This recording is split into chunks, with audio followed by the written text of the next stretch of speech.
100 रोटी वाला ससुराल।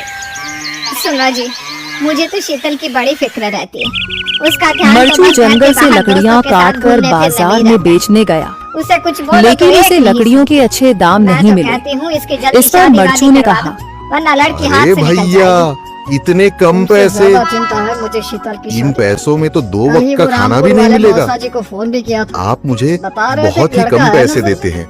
मैं इतनी मेहनत से लकड़ियाँ काट कर आता हूँ, लेकिन उनके पैसे मुझे बहुत कम मिलते हैं। तो सही, लड़का घर बार कैसा है? तुम्हारी लकड़ियाँ होती ही इतनी कमजोर हैं कि मैं इससे ज्यादा पैसे नहीं दे सकता। बात चल रही है बेटी, तुम्हारी लकड़ियों के बस इतने ही पैसे बनते हैं। पड़ेगा ना। अरे भैया, कुछ ज्यादा कर दो ना। वो क्या है ना कि इन पैसों का तो कुछ भी नहीं आता।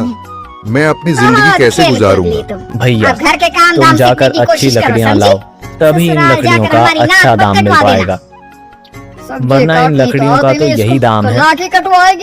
ये सुनकर मरचू बहुत ज्यादा परेशान हो गया और पैसे लेकर किराने की दुकान से सामान खरीद कर घर आ गया। घर पहुंचते ही मरचू की पत्नी सीता ने कहा, सामान ले आया? हाँ जी, सामान ले आया हूँ। सीता के चेहरे पर खुशी छा जाती है, लेकिन जब उसने सामान देखा, काम काज संभाल ले। हम आपके परिवार में तो बस 3 ही लोग हैं, पर हमारा हाँ सीता, तो भरा पूरा परिवार मुझे पता है कि यह सामान बहुत थोड़ा है, लेकिन मैं क्या करूं?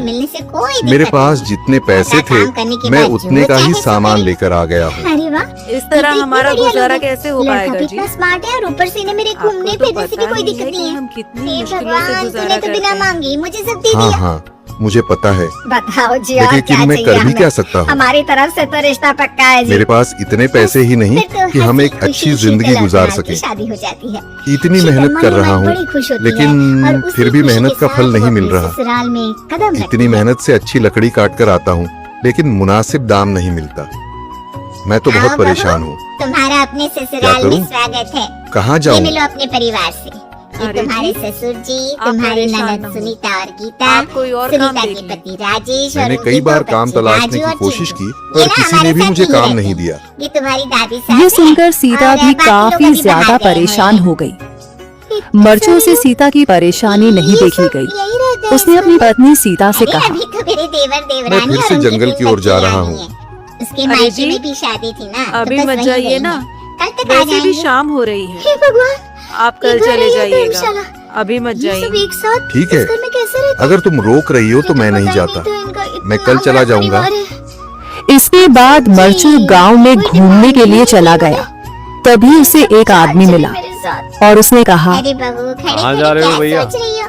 चलो और अपने सुनाओ, कमरे क्या में हाल जाकर चाल है? आराम करो। जिंदगी कैसे गुजर रही है? सीमा जी, अरे भैया, अगले दिन तुम्हें तो शीतल का पता है कि ससुराल में लकड़ियाँ खाना काट कर कैसे गुजारा होता है। शीतल रसोई हाँ में जाकर भैया, सबके लिए तुम खीर सही बनाने कह रहे हो। लगती है, तभी उसकी ननद और सुनीता आती है। आसपास के जंगलों में अच्छी अरे लकड़ियाँ वाह भी भाभी, नहीं है। आज क्या बना रही हो? इसके लिए तो जंगल के अंदर जाना पड़ेगा। पहली रसोई है ना। पर जंगल के अंदर तो काफी सारे जंगली जानवर होंगे। ये खीर भी रहने दो। मुझे घर बहुत में डर 4 लगता है लोग भैया। खुश हो मैं और जंगल कुछ में लोग कैसे नहीं जाऊंगा? खाते। आप हाँ सीधा भैया, खाना ही बना दो। जंगली जानवर क्या तो फर्क होंगे, पड़ता है? मीठा लेकिन बनिया अच्छी नमकीन। लकड़ियाँ तो बस वहीं बहू से के ही हाथ की मिलेंगी। पहली रसोई होनी चाहिए ना। ये सुनकर मरचू बहुत ज्यादा परेशान हो गया, लेकिन वह आदमी बिल्कुल ठीक कह रहा था।